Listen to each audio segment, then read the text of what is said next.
Boa noite, Brasil. Boa noite, Além Brasil. São 21 horas em ponto, horário de verão, horário de Brasília. Estamos no ar, mais uma vez, no seu canal da Psiquiatria, na ABP TV, o nosso programa semanal, nosso encontro semanal. Hoje o tema é interessantíssimo também, tema sobre transtorno alimentar. Os nossos participantes, doutor Apolinário, do Rio de Janeiro, e doutora Fátima também, no Rio de Janeiro. Mas para isso nós vamos primeiro apresentar um vídeo sobre esse tema. Põe no ar, Diego. A adolescência é uma época complicada na vida das pessoas por conta das mudanças que ocorrem na parte emocional, física e social. Por este motivo, essa é uma fase da vida muito propícia para que ocorram algumas doenças psiquiátricas, entre elas os transtornos alimentares. Em uma pesquisa realizada pelo Instituto de Nutrição da Universidade Federal do Rio de Janeiro, cerca de 20% dos adolescentes apresentariam algum comportamento de risco para um transtorno alimentar. Durante este período, é normal que os adolescentes desenvolvam transtornos, como a anorexia nervosa, bulimia nervosa, compulsão alimentar, obesidade, entre outros. Hábitos como omitir refeições com o objetivo de perda de peso, usar substitutos de refeição e alimentos com o objetivo de emagrecer, preocupação exacerbada pelo corpo, vômitos autoinduzidos, usar remédios para emagrecer e fumar mais cigarros com o objetivo de emagrecer podem ocultar um transtorno alimentar subjacente. Os transtornos alimentares, caso não sejam reconhecidos e tratados de forma adequada, poderão levar até a morte do indivíduo. Eu falei que o tema era interessantíssimo, transtorno alimentar na adolescência. Como disse, os nossos participantes, doutora Apolinário e doutora Fátima, ambos estão no Rio de Janeiro, mas antes disso, você também pode participar desse nosso bate-papo, você pode participar desse programa. Basta clicar no Linha Direto, enviar a sua pergunta, enviar a sua contribuição, os nossos especialistas, os nossos psiquiatras responderão ao vivo. Diego, põe aí um vídeo sobre como participar do Linha Direta. Para participar é muito fácil, basta acessar o portal da ABP, www.abp.org.br. Na página de exibição do programa, encontre o formulário do Linha Direta. Nele você coloca seu nome, a mensagem e não se esqueça de informar o seu e-mail. Participe dos debates ao vivo da ABP TV. Muitas perguntas já chegaram aqui para a gente, até porque esse tema é divulgado um pouquinho antes. Algumas perguntas já chegaram aqui no nosso tablet. Lembrando que nós não podemos responder perguntas que citem nome de laboratórios ou medicamentos ou remédios. A primeira pergunta eu vou chamar a primeira participação do doutor Apolinário. Boa noite, doutor Apolinário, tudo bem? Boa noite, Lô. Tá muito sol ou tá frio aí no Rio de Janeiro? Como é que foi o dia de hoje? O dia está normal. No Rio de Janeiro o dia não está tanto calor assim, porque nós estamos acostumados com muito mais calor do que isso, né? Coisa boa. Primeiramente, gostaria de agradecer muito a sua participação em nome de toda a diretoria e da presidência da ABP. Lembrando que os nossos especialistas participam deste nosso programa de uma forma voluntária e é muito contributivo a sua participação, que muito nos honra, doutor. Eu é que tenho a agradecer. Eu acho que o tema é super importante. Tanto eu como a doutora Fátima trabalhamos com essa área. E para nós, eu acho muito importante que a gente possa conversar sobre isso, esclarecer dúvidas, divulgar esse tema. E a iniciativa da ABP, né? Com certeza. E aí, dúvidas já tem bastante, porque algumas perguntas já chegaram aqui para a gente. A primeira eu vou fazer direcionada ao senhor. Quais são as causas desses transtornos? Os transtornos alimentares são um conjunto de síndromes clínicas. A gente vai conversar um pouquinho para depois explicar um pouco mais do diagnóstico, mas basicamente a gente está falando de anorexia nervosa, bulimia nervosa, transtorno da compulsão alimentar e outros transtornos alimentares que a gente vai conversar um pouco hoje sobre isso. Os transtornos alimentares, eles têm causas multifatoriais. Então, assim, não se pode definir uma causa básica dos transtornos alimentares. Várias áreas estão envolvidas no desempenhando fatores de risco para tanto o desenvolvimento quanto a manutenção dos transtornos alimentares. Então, a gente pode dizer que aspectos genéticos, aspectos psicológicos, psicossociais e aspectos também do ambiente interagem, e fica difícil a gente dizer que exatamente um deles seja o mais relevante. Só para citar um exemplo, então a gente teria assim, hoje a gente tem um grupo muito grande de pesquisas demonstrando que vários genes estão envolvidos no desencadeamento de transtornos alimentares. Então, genes relacionados com determinados neurotransmissores, genes relacionados com determinados hormônios, têm um papel importante no aparecimento desses quadros. Mas os genes sozinhos não poderiam desencadear os transtornos alimentares. Então, eles, na interface do ambiente, então, assim, eventos, por exemplo, como a própria puberdade. Então, por isso, esse tema de hoje é muito importante, por isso que na adolescência nós temos esse aparecimento desses casos. Na puberdade, vários fatores podem gerar também. Assim, também aspectos psicológicos, o tipo de personalidade, determinadas características, como aspectos de introversão, aspectos de impulsividade, outros aspectos relacionados mais com insatisfação com o corpo. Todos esses fatores parecem assim, atuar junto com a parte genética para o aparecimento e a manutenção dos transtornos alimentares. Ok. Diego, eu gostaria agora da participação da doutora Fátima, também do Rio de Janeiro. Boa noite, doutora Fátima. Boa noite, Valdir. Boa noite, ouvintes. É um prazer também, como Apolinário, é um prazer e uma honra estar aqui. Ótima a fala do Apolinário, que já esclareceu bastante tudo que a gente tem que falar sobre um assunto tão importante. Doutora, lembrando também que a doutora Fátima muito nos honra a sua participação, e os nossos especialistas, eles participam de uma forma voluntária. Então, em nome da diretoria e da presidência da ABP, nós agradecemos muito a sua participação nesse programa, doutora Fátima. E já vou lhe passar a primeira pergunta. Qualquer pessoa pode ter esse transtorno alimentar? Não, basicamente o que o Apolinário falou, e que é o que eu vou exatamente explicar assim, para que uma pessoa tenha um transtorno alimentar, ela precisa ter determinadas características, determinadas tendências. Complementando o que ele disse, somente falar em termos assim, o que a gente sabe é que os transtornos alimentares existem em famílias. Então, por exemplo, uma pessoa que tem anorexia, ela pode ter uma mãe que teve obesidade ou que tem algum transtorno. Isso é muito... então, neste sentido, é importante que o clínico pergunte, porque alguns transtornos alimentares, o paciente simplesmente não vai chegar no consultório contando. Já que o Apolinário já falou de bulimia, por exemplo, eu vou de anorexia. A bulimia, o paciente bulímico dificilmente vai chegar no consultório do psiquiatra ou no consultório do clínico e dizer que ele é bulímico. Né? Então, assim, a gente vai fazer as perguntas, é uma coisa que a gente tem que perguntar para descobrir se essa pessoa tem essa tendência familiar, genética, tem uma série de fatores envolvidos, mas o que é importante é que esse paciente necessariamente não vai dizer. O que eu acho fundamental nesse programa, queria dar os parabéns à diretoria da ABP, à presidência e a vocês, que é trazer à tona um tema, porque a maioria dos médicos tratam transtornos alimentares e não sabem. A frequência de transtornos alimentares é muito alta na clínica e passa desapercebido porque a gente não pergunta. Só o anorético, que a gente vê que está claramente emagrecido e não está com câncer, esse a gente reconhece de cara. Mas um bulímico, o Apolinário tem essa experiência e todo mundo que trabalha tem isso. Se você não perguntar, ele não vai dizer que tem bulimia. Ok, doutora Fátima Vasconcelos, muito obrigado pela sua resposta. São exatamente 21 horas 8 minutos, horário de verão, horário de Brasília. Você pode também participar deste programa. O nosso tema de hoje, transtorno alimentar na adolescência. Quem está conosco, doutor Apolinário e doutora Fátima Vasconcelos, ambos no Rio de Janeiro.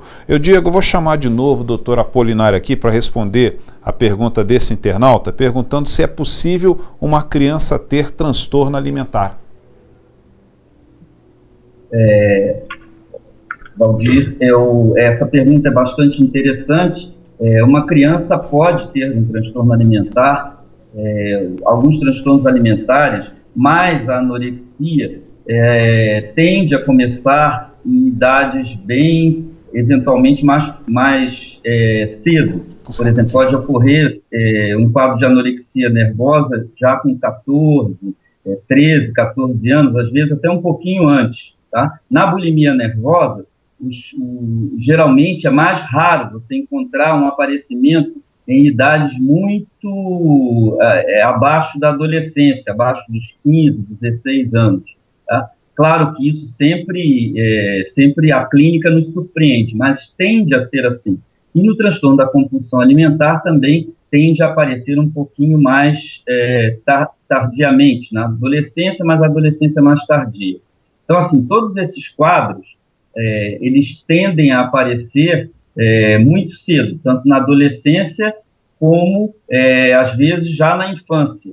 E, por isso, é muito importante, a doutora Fátima falou do clínico, mas é muito importante que os familiares, os pais, os familiares, a professora na escola, várias pessoas que fazem parte do círculo dessa criança, do adolescente, possam reconhecer certos comportamentos alimentares anormais, porque inicialmente os quadros não aparecem abruptamente, assim, de uma hora para outra eles se estabelecem. Começam a surgir determinados sintomas mais discretos. Então você, às vezes, pelo comportamento ou da criança ou do adolescente, de repente ele começar a restringir gradativamente a alimentação, deixar de se alimentar com os pais, passar a ter comportamentos como uma dificuldade para ingerir alimentos, contar calorias em excesso, comportamentos como, por exemplo, sair à mesa rapidamente depois de uma refeição e desaparecer alguns momentos. Isso tudo pode ocultar sintomas de transtornos alimentares iniciais, começando a se estabelecer. E os pais têm que ficar bem atentos a essas mudanças, às vezes, muito discretas do comportamento tanto da criança quanto do adolescente. Ok, obrigado, doutora Apolinário. Eu gostaria agora da participação da doutora Fátima para responder a pergunta da Maria Amélia. Ela pergunta se crianças com anorexia podem ter problemas de crescimento. Olha só, oi Maria Amélia, boa noite. Sim, seguramente, quer dizer, a anorexia é uma doença que produz alterações endócrinas importantes, quer dizer, vai provocar, quer dizer, pode provocar também problemas ósseos, tanto que no seu diagnóstico, antigamente, se falava da questão da menorreia. Hoje, a menorreia não é mais critério, embora a pessoa sofra de alterações hormonais, né, quer dizer, por esse tipo de comportamento. De novo, quer dizer, no que o Apolinário estava falando, quer dizer, é fundamental que as famílias acompanhem o que está acontecendo e, assim, muitas vezes esses pacientes não chegam na mão dos especialistas, são tratados por outros clínicos. É fundamental que nós estejamos atentos, que todos nós que temos uma atitude e uma postura de frequentar televisão, de dar entrevista, de falar no rádio, é fundamental a gente falar do tema para alertar sobre uma doença muito grave que pode se iniciar na infância. Claro que com frequência a maior frequência dela é na adolescência, mas ela vai persistir na idade adulta. E isso é que é mais complicado. Ok, doutora Fátima, muito obrigado pela sua resposta. São 21 horas 13 minutos, horário de verão, horário de Brasília. Você pode participar deste programa. Nosso tema hoje, transtorno alimentar na adolescência. Quem está participando conosco nesse programa, doutor Apolinário e doutora Fátima, ambos no Rio de Janeiro. Ô Diego, me põe o doutor Apolinário de novo na tela, porque eu gostaria que ele respondesse aqui ao Jorge Gomes. Ele pergunta: mulheres que tiveram bulimia têm mais dificuldades para engravidar? Muito importante também essa pergunta. Eu acho que, de uma certa forma, a doutora Fátima já falou um pouquinho das complicações clínicas dos transtornos alimentares e normalmente as funções sexuais dos indivíduos com transtornos alimentares, tanto na anorexia, na bulimia nervosa e também até no transtorno da compulsão alimentar, parecem ficar alterados ou comprometidos. Então, é bastante frequente, não só dificuldades em termos de fertilidade nesses quadros de anorexia, de bulimia, como também muitas dificuldades. Quando ocorre a gravidez, também dificuldades, não só porque a gravidez geralmente vem complicada, é importante na gravidez que a mulher se alimente bem, tenha todo aquele padrão alimentar para nutrir o feto, o bebê, e essas mulheres têm bastante problemas com isso. Então, normalmente o que vai ocorrer é uma gravidez bastante complicada do ponto de vista do seu segmento. E também, cada vez mais tem sido visto que a gravidez nesse período na pessoa que tem transtornos alimentares, ela também pode até agravar o quadro de transtornos alimentares. Então, não só existe um impacto na fertilidade, quanto quando ocorre a gravidez com uma pessoa com um desses quadros, ela tem que ser acompanhada com muito cuidado, porque várias consequências podem ocorrer, não só em relação ao próprio quadro clínico, quanto à criança também e ao parto. Ok, doutor.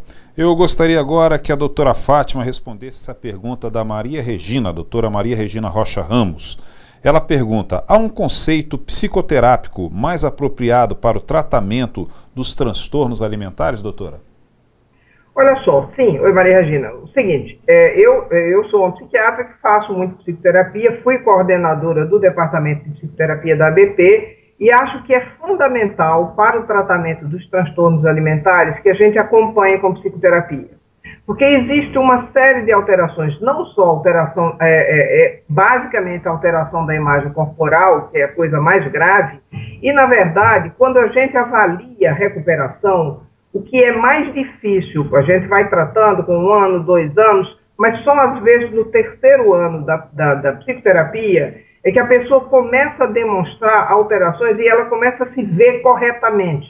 Quer dizer, o clássico no transtorno alimentar é que a pessoa se vê no espelho, se olha no espelho, ela se vê magra, ou ela se vê gorda quando ela está muito magra, ou, na verdade, na obesidade é exatamente o contrário. Ela não consegue se perceber, ela está muito gorda e ela não consegue ver essa coisa. Então, para a psicoterapia, é fundamental para esses casos. Quando a gente estuda a questão da psicoterapia, a gente fala muito da psicoterapia cognitivo-comportamental, a gente fala hoje da dialética, mas assim, eu acho importante isso. O Brasil é um país muito grande e tem muitas diversidades. Então, assim, eu já vi pessoas que se tratavam em psicoterapia e funcionou muito bem, e estavam em estados como Rondônia, Roraima, onde não havia esse grupo de terapia cognitivo-comportamental, mas existiam psicólogos que faziam a psicoterapia e conseguiam resultados com uma outra forma de psicoterapia. Quer dizer que, na verdade, durante muito tempo, o Brasil teve uma psicoterapia de base analítica. Fundamental dizer que psicanálise nós achamos que não funciona no transtorno alimentar, mas as formas de psicoterapia mais ativas e, fundamentalmente, Maria Regina, não dá para tratar ninguém com transtorno alimentar, especialmente anorexia, bulimia, sem equipe. É preciso que haja um psiquiatra, é preciso que haja um clínico, é preciso que haja um nutricionista, dificilmente, e cada um fazendo a sua abordagem, e uma abordagem da família também. A família também merece ou um tratamento, se for possível, se houver a gente na Santa Casa faz tratamento em grupo, mais até um grupo de orientação.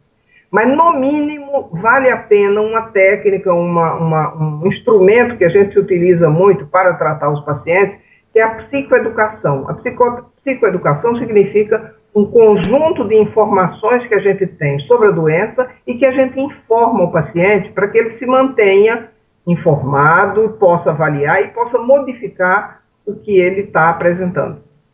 Ok, doutora Fátima, muito obrigado. São 21h19, horário de verão, horário de Brasília. Nós vamos fazer um breve intervalo comercial. Aproveite agora e mande a sua contribuição, mande a sua pergunta. O nosso tema de hoje, transtorno alimentar na adolescência. Nossos especialistas, doutor Apolinário e doutora Fátima, no Rio de Janeiro. Aproveite agora e mande a sua pergunta. Segue ABP TV.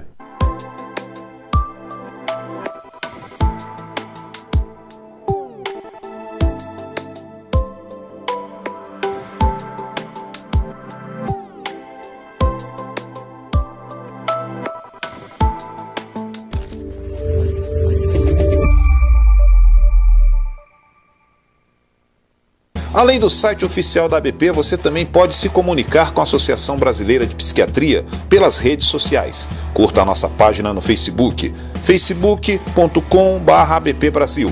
O endereço para você nos seguir no Twitter é @abpsiquiatria. No Instagram, curta as nossas fotos no @abpbrasil. Fique por dentro das novidades da ABP.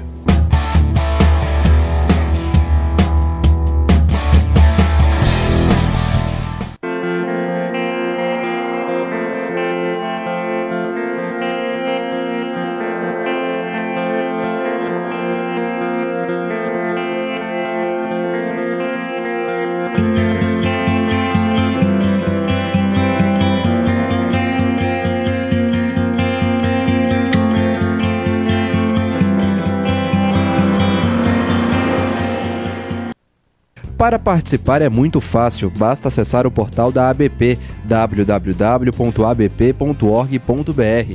Na página de exibição do programa, encontre o formulário do Linha Direta. Nele você coloca seu nome, a mensagem e não se esqueça de informar o seu e-mail. Participe dos debates ao vivo da ABP TV.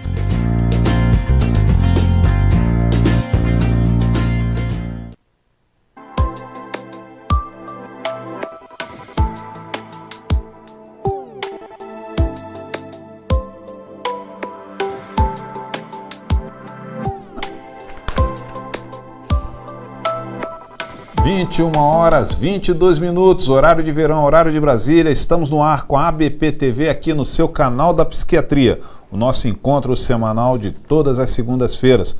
Nosso tema de hoje, transtorno alimentar. Quem está participando conosco deste programa é o doutor Apolinário do Rio de Janeiro e a doutora Fátima também do Rio de Janeiro. E eu vou chamar agora o doutor Apolinário para responder a pergunta aqui do doutor Davi Pinheiro.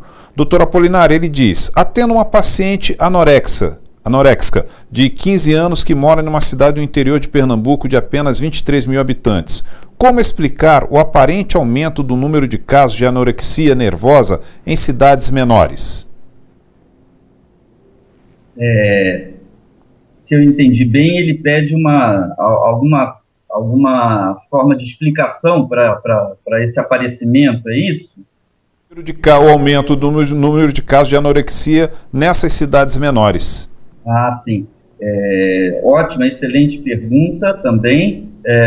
Isso eu acho que tem a ver muito, os casos de anorexia nervosa, a incidência, as taxas de incidência e prevalência parecem bem estáveis ao longo do tempo. Então não parece estar havendo um aumento do número de casos em termos de incidência. Enquanto que nos casos de bulimia nervosa, aí sim, parece que houve um aumento do número de casos de bulimia nervosa, bem que agora está havendo até uma certa estabilização desse número, uma tendência à redução um pouco. Então, parece que o que tem aumentado muito são o que a gente chama de transtornos alimentares sem outras especificações. Então, são os quadros de anorexia um pouco mais atípicos, sem todos os critérios, mas que a gente vê que já tem alguma gravidade.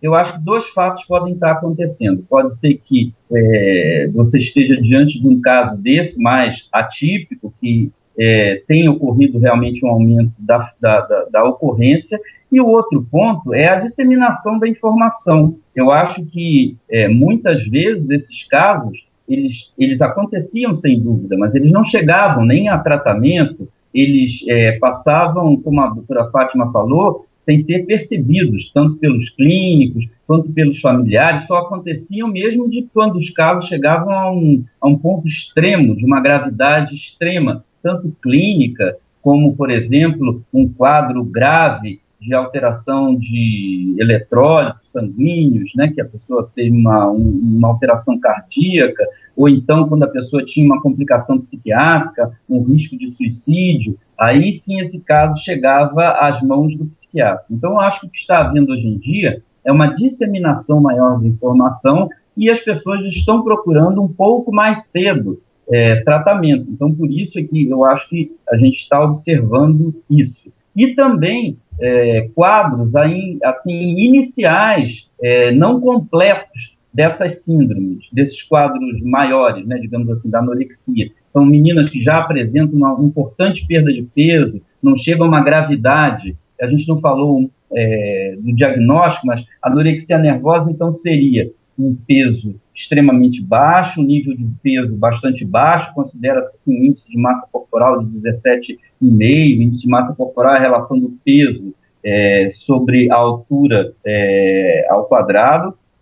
Isso faria mais ou menos seguiria de guia, né, para a gente mostrar que uma pessoa está abaixo do peso, considerado o peso normal. Junto com isso, na anorexia teria um medo de engordar muito grande e, associadamente a isso, transtorno da forma com que a pessoa se vê, tanto em termos do seu peso, quanto em termos da sua forma, se achando gordo, se achando distorcido, né? Já na bulimia, o diagnóstico é baseado nos episódios de compulsão alimentar, onde as pessoas comem uma quantidade exagerada de comida no intervalo curto de tempo, sentem descontroladas e depois entram com um quadro assim, de compensação, tanto utilizando vômitos autoinduzidos, como também usando agentes purgativos, agentes diuréticos, eventualmente também podendo fazer exercícios físicos aumentados, né? Já no transtorno da compulsão alimentar, a pessoa tem os episódios de compulsão alimentar, mas não se engaja nesses métodos compensatórios. Então, esses quadros todos, apesar de ter um diagnóstico preciso, existem formas um pouco mais sutis, ou forma que falta um critério desses ou outro. Então, apesar de faltar um critério ou outro, você não ter o diagnóstico pleno de anorexia nervosa, o quadro envolve gravidade e necessita de tratamento tanto quanto um quadro completo, digamos assim. Então, eu acho que, voltando à sua pergunta, você pode estar observando um fenômeno que é um aumento da difusão e da discussão da própria sociedade sobre esses quadros, também uma informação maior até dos clínicos em relação para encaminharem esses quadros também, e uma certa tendência de aumento das taxas dessas formas assim mais incompletas de transtornos alimentares que têm aumentado realmente na atualidade. Ok, doutor, muito obrigado. Agora eu gostaria da doutora Fátima para responder a pergunta da Angélica Freitas. Adolescentes que sofreram com transtornos alimentares podem voltar a tê-los na idade adulta? Sim. Na verdade, o que a gente tem? A gente tem que alguns adolescentes têm transtorno alimentar na adolescência e podem mais tarde, quer dizer, pode haver uma mudança. Por exemplo, um adolescente começou tendo um quadro de anorexia, a gente considera que ele melhora, porque entre a anorexia e a bulimia, a questão é o que o professor Apolinário falou, da questão do peso, do IMC, do índice de massa corporal. Quer dizer, uma pessoa, quando ela passa um pouco mais do peso, ela poderia estar com quadro de anorexia se ela ganha um pouco de peso, ou porque ela está usando menos, está purgando menos, está fazendo menos exercício, então ela fica com um peso um pouco maior. Então a gente diria que ela estaria num quadro de bulimia, que não deixa de ser uma evolução, uma melhora. O quadro mais grave que a gente lida e mais danoso, com inclusive questões e perigo do ponto de vista endócrino, e assim, para o bebê, você tem bebês de baixo peso, né? Mas, enfim,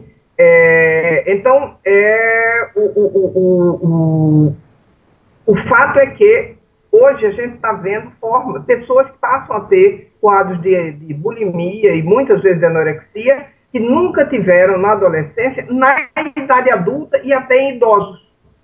Mas, claramente, uma pessoa pode ter um quadro de anorexia e de bulimia na adolescência, ele pode melhorar e por alguma crise que tenha acontecido voltar. Quer dizer, são doenças crônicas que podem reagudizar. A pessoa não vou dizer que a pessoa fica curada.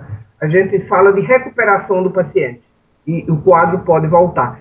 São quadros muito perigosos. E eu queria só fazer uma observação em relação lá à pergunta do Davi.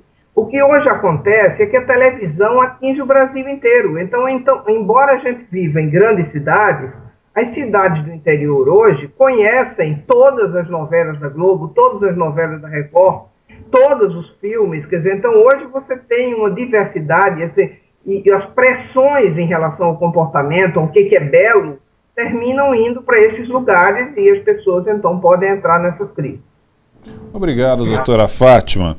Eu gostaria agora do doutor Apolinário para responder a pergunta do doutor Pedro Borges, meu xará, o sobrenome. Qual modalidade de psicoterapia tem melhor resultado no transtorno alimentar? Hipnoterapia ou TCC? Eu acho que essa pergunta a doutora Fátima já respondeu adequadamente, né? E o que eu posso falar, mais ou menos em continuidade ao que a doutora Fátima falou, é que todas as formas de psicoterapia, elas podem ser usadas no tratamento do transtorno alimentar. Existem vários grupos em torno do mundo estudando as diversas formas de psicoterapia, tanto psicoterapias mais de base cognitivo-comportamental, quanto psicoterapias mais introspectivas, quanto psicoterapias de outras naturezas, né? O colega citou a hipnoterapia. Várias psicoterapias têm demonstrado alguma eficácia. Sem dúvida alguma, a psicoterapia cognitivo-comportamental, principalmente na bulimia nervosa, tem um conjunto maior de evidências que sugerem, é uma psicoterapia que tem uma possibilidade maior de ser estudada de uma forma mais assim, padronizada. Então, hoje em dia, a gente tem mais dados consistentes, sem dúvida alguma, relacionados à forma de psicoterapia cognitivo-comportamental. Mas mais do que as formas de psicoterapia, e eu retorno à questão que a doutora Fátima comentou, as intervenções nos transtornos alimentares, elas têm que ser realizadas por uma equipe multiprofissional. Então, o papel, tem se falado muito de psicoterapia, mas os pilares mais importantes dentro das intervenções dos transtornos alimentares são relacionados não só às intervenções psicológicas, mas às intervenções nutricionais. Então, assim, a nutricionista, tanto quanto o psicólogo, tem um papel assim, fundamentais no manejo do paciente com transtornos alimentares. O psiquiatra age mais como um coordenador, várias vezes ele tem que acompanhar as comorbidades existentes. No caso da bulimia nervosa, muitas intervenções farmacológicas foram testadas e podem ser usadas, mas basicamente os pilares de tratamento são os pilares de tratamento psicológico e tratamento nutricional e a equipe multiprofissional, que envolve um psiquiatra, um clínico, já que esses pacientes podem apresentar várias complicações, várias complicações em várias áreas. Então, assim, a intervenção básica deve ser pautada numa equipe multiprofissional. A intervenção psicológica, em determinados casos, você deve optar por uma psicoterapia cognitivo-comportamental quando você tem uma estrutura feita com relação a isso, gente treinada, né, e modelos mais, assim, utilizados desses quadros. Mas outras intervenções psicológicas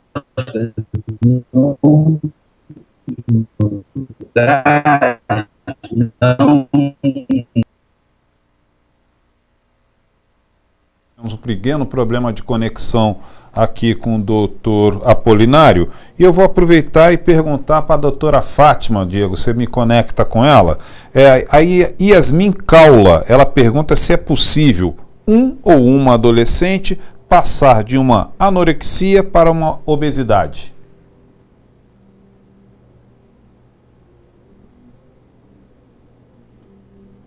Doutora Fátima?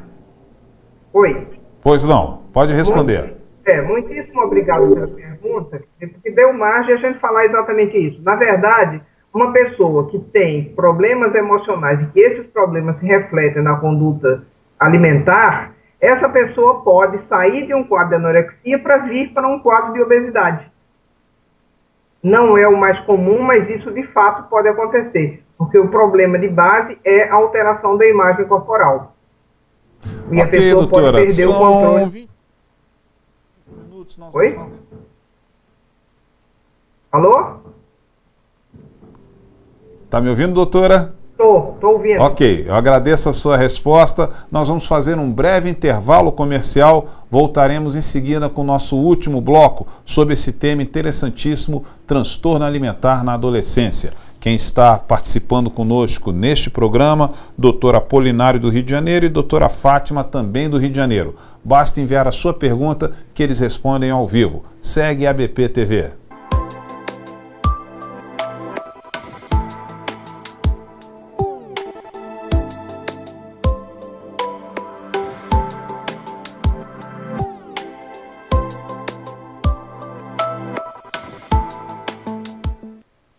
Para participar é muito fácil, basta acessar o portal da ABP, www.abp.org.br. Na página de exibição do programa, encontre o formulário do Linha Direta. Nele você coloca seu nome, a mensagem e não se esqueça de informar o seu e-mail. Participe dos debates ao vivo da ABP TV. Peraí. Agora sim, oi.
Seguindo com o nosso programa ABP TV aqui no seu canal da Psiquiatria, eu gostaria da conexão direto com a doutora Fátima. Doutora Fátima, a senhora está me ouvindo? Estou sim. Eu lhe peço perdão que eu acabei lhe interrompendo nessa última resposta por conta de um problema meu de sinal aqui no meu monitor. Mas a senhora pode concluir a sua resposta, fique à vontade. Não, exatamente o que eu dizia, que as pessoas que têm transtornos alimentares, elas têm transtornos emocionais cujas expressões são do comportamento. E, portanto, uma pessoa pode ter originalmente um quadro de anorexia nervosa e mais na frente na sua vida, esse quadro evoluir até para um quadro de obesidade. Ok, obrigado, doutora Fátima. Agora sim, eu gostaria da conexão com o doutor Apolinário. Nós temos o doutor Apolinário de novo na linha, ô Diego? Ok, doutor Apolinário, tudo bom? Pois Tudo é, bem. a Emanuele Rios, ela pergunta quais são os critérios, que critérios são usados na prática para internação hospitalar de pacientes com transtorno alimentar. Muito boa essa pergunta. A gente tinha falado, acho que no bloco anterior, sobre diagnóstico, e tinha frisado a equipe multiprofissional, e acho que outro pilar importantíssimo é a avaliação do paciente com transtorno alimentar. Quando nós recebemos um paciente com transtorno alimentar, a primeira coisa que a gente tem que fazer é avaliar, depois do seu diagnóstico, é avaliar a gravidade do caso. Então, nós podemos estar na frente a um caso de baixa gravidade, de média gravidade ou de alta gravidade. Também devemos avaliar os vários eixos, componentes do transtorno alimentar, as complicações clínicas, as complicações psiquiátricas e as complicações do próprio transtorno alimentar.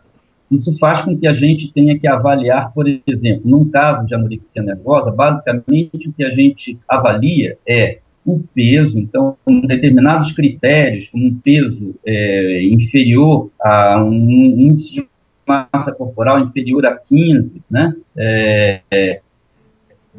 Quadros associados, por exemplo, uma perda de peso sequencial, contínua, de 500 gramas a 1 quilo, mesmo com tratamento adequado, toda semana, a paciente, mesmo vindo ao tratamento, continuando a perder peso, alguma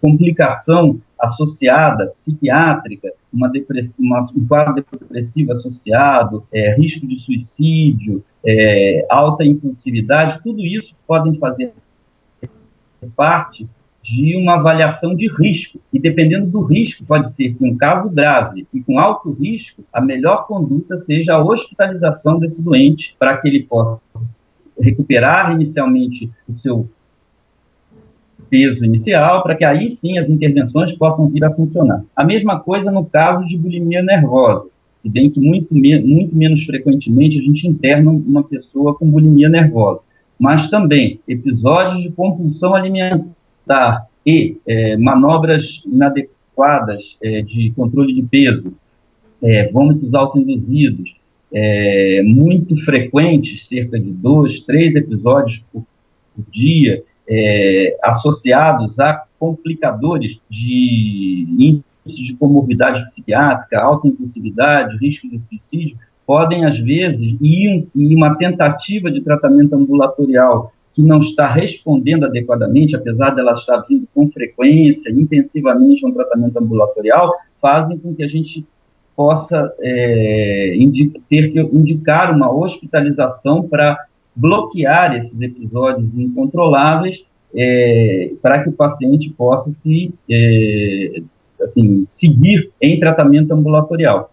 Então, esses são alguns critérios básicos, mas eu acho que você abordou uma questão importante. Então, o paciente com um transtorno alimentar, assim que reconhecido, ele deve ser avaliado, feito o diagnóstico, geralmente por uma equipe multiprofissional, discutido, feito um estadiamento do caso, que envolve a definição da gravidade, e a partir daí, ver se o caso é um caso de hospitalização ou tratamento em consultório, tratamento ambulatorial. Doutor, eu gostaria agora da participação da doutora Fátima para responder a Yasmin. Ela pergunta se há um risco considerável de suicídio em pacientes com esse transtorno. Sim, há um risco considerável de suicídio, mas eu vou pegar uma carona no que o professor Apolinário estava falando e lembrar o seguinte: tem 2 cenários onde a gente faz a internação do paciente com transtorno alimentar, com anorexia e com bulimia. E, frequentemente, a gente interna no hospital psiquiátrico. Óbvio que um hospital psiquiátrico, de preferência, num quarto particular, com acompanhamento 24 horas, porque, por exemplo, no caso da bulimia, quer dizer, além do risco do suicídio, concretamente, do paciente anorético e do paciente bulímico, o paciente bulímico, ele é multiimpulsivo. Então, frequentemente, ele bebe muito, ele pode usar cocaína. É uma pessoa, geralmente, o que a gente tem como história? Uma paciente bulímica, ela é multiimpulsiva, ela é muito, ela se arrisca muito, né? Quer dizer, exagera na bebida, exagera na cocaína, pode estar fumando também para ter menos fome. E a anorética, ela pode, o que é fundamental lembrar, que é o seguinte: a paciente anorética, a gente sempre pensa que a anorética não tem fome, ela tem fome sim.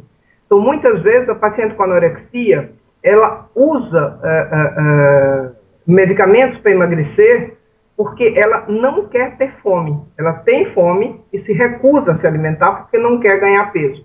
Então, nesses casos, quer dizer, é fundamental fazer essa internação, complementando a resposta do Apolinário.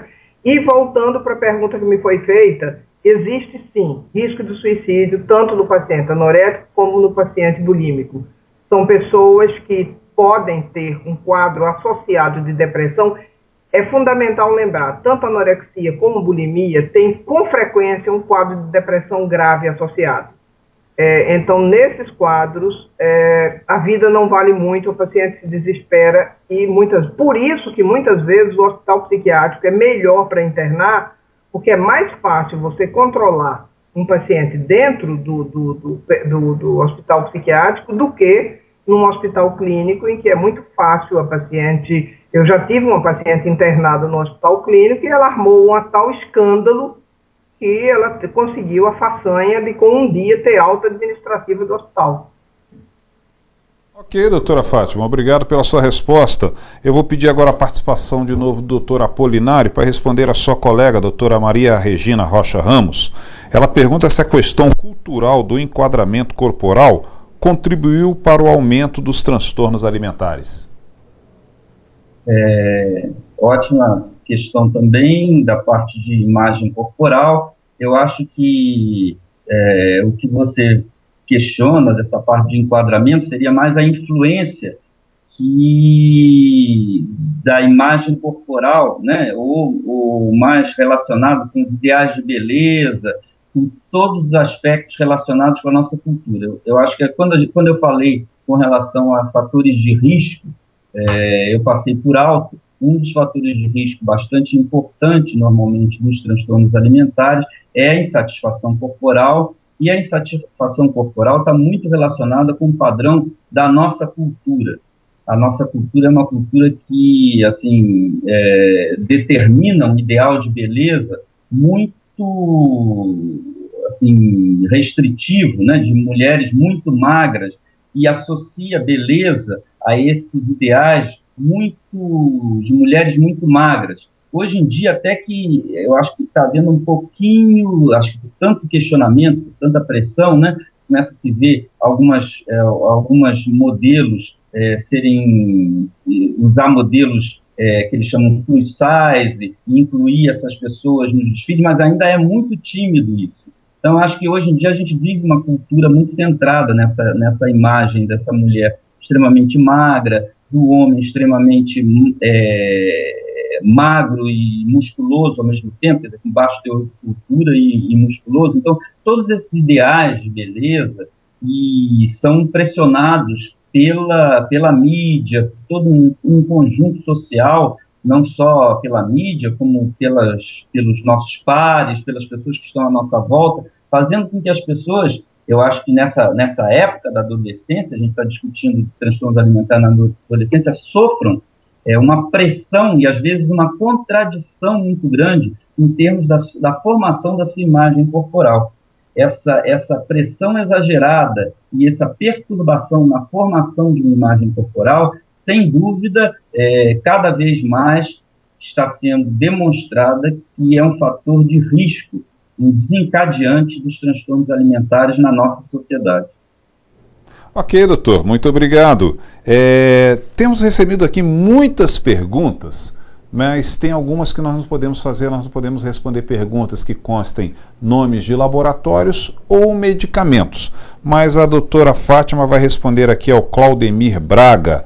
Ele pergunta, qual o impacto gerado no portador de bulimia que se submete à cirurgia bariátrica? Qual a melhor forma de conduzir essas possíveis complicações? Quem faz a pergunta é o Claudemir Braga. Oi, Claudemir, muito importante a sua pergunta. Quer dizer, o Conselho Federal de Medicina determinou que é necessária uma avaliação muito correta e muito precisa das pessoas que vão se submeter à cirurgia bariátrica. Algumas pessoas com transtorno de compulsão alimentar periódica, principalmente, quer dizer, podem, ou até pessoas com história de obesidade, elas podem entrar num quadro de cirurgia bariátrica. E aí são duas questões. Eu acho importante tocar num ponto que muitos grupos que fazem cirurgia bariátrica são mal intencionados e eles têm equipes que fazem avaliações e que não são tão corretas quanto deveriam. Então, assim, acho fundamental que seja feita uma avaliação correta, porque o que a gente sabe muita gente que faz cirurgia bariátrica, ela troca de comportamento. Então, por exemplo, a pessoa, após a cirurgia bariátrica, ela para de comer, porque houve uma redução do estômago, mas ela começa a beber, ela começa a fazer compras compulsivas, ou seja, tem uma série de outros comportamentos de risco e compulsivos, impulsivos, né, quer dizer, que são alcoolismo, jogo patológico, compras compulsivas, tudo isso porque não foi feita uma correta avaliação. Esse paciente tem que ser acompanhado, porque perder o peso não significa que ele vai ficar saudável. É preciso a gente avaliar quais os fatores que levavam esse paciente a esse quadro de bulimia. Ou esse quadro que foi encaminhado para cirurgia bariátrica. Eu queria saltar completamente do assunto, mas eu estou com medo que eu me esqueça de tocar no ponto. Fique à vontade. Já que a gente está falando de transtornos alimentares na adolescência, eu queria lembrar um quadro de diabulimia, que são adolescentes com diabetes tipo 1, que reduzem as doses de insulina para emagrecer, e isso é muito importante que o psiquiatra esteja atento quando atende pacientes com história de diabetes infanto-juvenil, que às vezes pode até procurar o médico pelo quadro de diabetes. Então é fundamental que o psiquiatra preste atenção se essa pessoa tem períodos de emagrecimento muito frequentes e assim súbitos diante de algumas festas. Prestem atenção para ver se elas não estão tendo uma forma de comportamento extremamente autodestrutivo e suicida, que é esse comportamento da diabulimia, que é a diminuição da dose de insulina para perder peso rapidamente. Doutora, aproveite a sua conexão aqui e vou retroagir a primeira pergunta feita para a senhora, para aproveitar e responder a pergunta aqui do Gustavo, que também é mais ou menos na mesma linha. Ele pergunta se a cirurgia bariátrica pode resolver a questão de compulsão alimentar. Olha só, não. Só a cirurgia bariátrica não vai resolver a compulsão alimentar. Mais ainda, o que é muito grave é que a maioria das pessoas que fazem cirurgia bariátrica, tão logo fazem e começam a perder peso, elas abandonam o tratamento psiquiátrico, psicoterápico, o acompanhamento que elas necessitam fazer. Porque é fundamental, gente, vocês quando forem fazer a avaliação, pensem, muitos pacientes trocam de comportamento destrutivo. Saem da compulsão alimentar para, algumas vezes, para alcoolismo, com certeza, jogo patológico, e isso e pode levar, inclusive, o paciente à morte. Muitos pacientes, depois da cirurgia bariátrica, eles começam a tomar leite condensado em copinhos pequenos, e comem com muita voracidade. Então, é preciso que haja um acompanhamento. Pacientes que passam por cirurgia bariátrica têm que ser acompanhados pelo psiquiatra, pelo psicólogo, por uma equipe multiprofissional que vai, não só pelo cirurgião. Tá? E a gente tem que ter cuidado porque ele também passa a responder a doses diferentes de medicamentos. Então, gente, muita atenção. Nós, psiquiatras, temos uma responsabilidade muito grande na correta avaliação e, sobretudo, se a gente tem um paciente que está conosco no consultório e que pensa em fazer a cirurgia, a gente tem que alertá-lo para esses aspectos. Ok, doutora Fátima, eu gostaria agora... Isso, muito obrigado. Eu gostaria agora também que a senhora aproveitasse a sua conexão aqui conosco. Já são 21 horas e 53 minutos, horário de verão, horário de Brasília. Nós estamos chegando ao final do nosso programa. Eu gostaria das suas considerações finais sobre essa sua valiosa participação. Olha, eu agradeço muitíssimo. Já tem uma provocação. eu acho que, embora a gente tenha falado de transtornos alimentares na adolescência, tem um transtorno alimentar que a gente vai ter que começar a falar na infância e na adolescência, que é, hoje, o grande problema do Brasil é sobrepeso e obesidade em crianças e em adultos.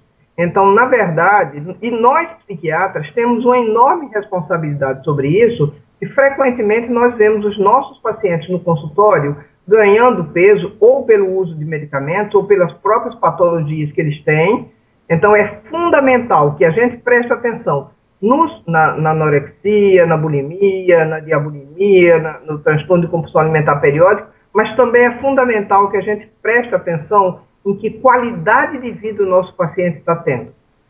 Se ele está fazendo dieta o tempo todo e isso é muito ruim para a saúde, ou se ele está ganhando muito peso, isso também é muito importante que a gente, como médico, interfira. Lembra ao paciente que ele precisa ter qualidade de vida, precisa se exercitar. Muito obrigado a todos. Eu gostei muito das questões, agradeço a curiosidade e espero que nos convidem para falar de novo sobre esses temas. Com certeza, nós gostamos muito também. Eu gostaria de chamar agora o doutor Apolinário. Doutor Apolinário, estamos chegando ao finalzinho do nosso programa. As suas considerações finais sobre a sua valiosa participação no dia de hoje. Que pena não, que já estamos no final, né? Mas eu também gostaria de agradecer também ao convite, essa possibilidade de participar desse debate com a doutora Fátima. Eu trabalho aqui no Rio de Janeiro, na Universidade Federal do Rio de Janeiro, num grupo, que é um grupo chamado GOTA, né, Grupo de Obesidade e Transtornos Alimentares, que desenvolve um trabalho em relação a transtornos alimentares e obesidade. Então, para o meu grupo, para todos, a doutora Fátima também trabalha num grupo também aqui no Rio de Janeiro, na Santa Casa, também dedicado ao tratamento e estudo, né, de pacientes com transtornos alimentares. Para nós, eu acho que, assim, incluindo a doutora Fátima, mas eu acho que ela sem dúvida vai concordar com isso, para nós é uma satisfação muito grande que esse tema faça parte dessa discussão.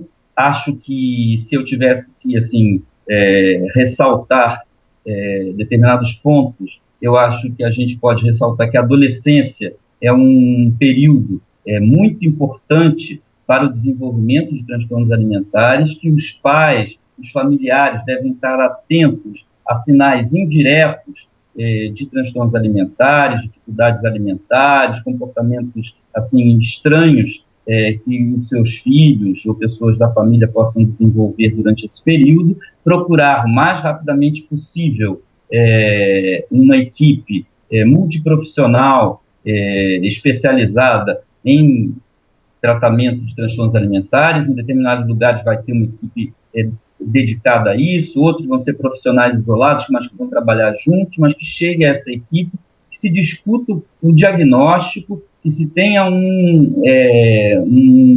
planejamento terapêutico para o caso, avaliando o risco, né? Então, assim, a gravidade, se precisa hospitalizar, se não precisa, se pode ser um tratamento de consultório, e a partir daí seguir um planejamento terapêutico que envolve intervenções psicológicas, intervenções nutricionais, eventualmente o uso de alguma intervenção medicamentosa e também outras formas de abordagem. A doutora Fátima falou da abordagem familiar, tudo isso interagindo. Então, assim, agradeço de novo a todos.